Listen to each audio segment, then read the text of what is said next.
वज़ीर आला खैबर पख्तूनख्वा सुहेल आफरीदी ने सूबे में काबुल काश्त कमांड एरिया बढ़ाने के लिए जामे प्लान की फौरी तैयारी की हिदायत कर दी है। वज़ीर आला खैबर पख्तूनख्वा की ज़ेर सदारत इजलास हुआ। वज़ीर आला सुहेल आफरीदी ने कहा कि ग़िज़ाई तहफ़्फ़ुज़ के लिए कमांड एरिया में इजाफा नागुज़ीर है। ग़िज़ाई तहफ़्फ़ुज़ सूबाई हुकूमत की अव्वलीन तरजीह है। ग़िज़ाई तहफ़्फ़ुज़ के लिए मुत्तालिका महकमों को मिल बैठ कर आउट ऑफ बॉक्स हल तैयार करना होगा।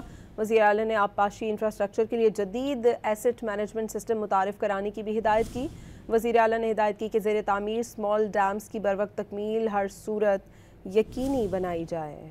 वज़ीर आला खैबर पख्तूनख्वा सुहेल आफरीदी ने सूबे में काबुल काश्त कमांड एरिया बढ़ाने के लिए जामे प्लान की फौरी तैयारी की हिदायत कर दी है। वज़ीर आला खैबर पख्तूनख्वा की ज़ेर सदारत इजलास हुआ। वज़ीर आला सुहेल आफरीदी ने कहा कि ग़िज़ाई तहफ़्फ़ुज़ के लिए कमांड एरिया में इजाफा नागुज़ीर है। ग़िज़ाई तहफ़्फ़ुज़ सूबाई हुकूमत की अव्वलीन तरजीह है। ग़िज़ाई तहफ़्फ़ुज़ के लिए मुत्तालिका महकमों को मिल बैठ कर आउट ऑफ बॉक्स हल तैयार करना होगा। वज़ीर आला ने आबपाशी इंफ्रास्ट्रक्चर के लिए जदीद एसेट मैनेजमेंट सिस्टम मुतारिफ कराने की भी हिदायत की। वज़ीर आला ने हिदायत की कि ज़ेर तामीर स्मॉल डैम्स की बरवक्त तकमील हर सूरत यकीनी बनाई जाए।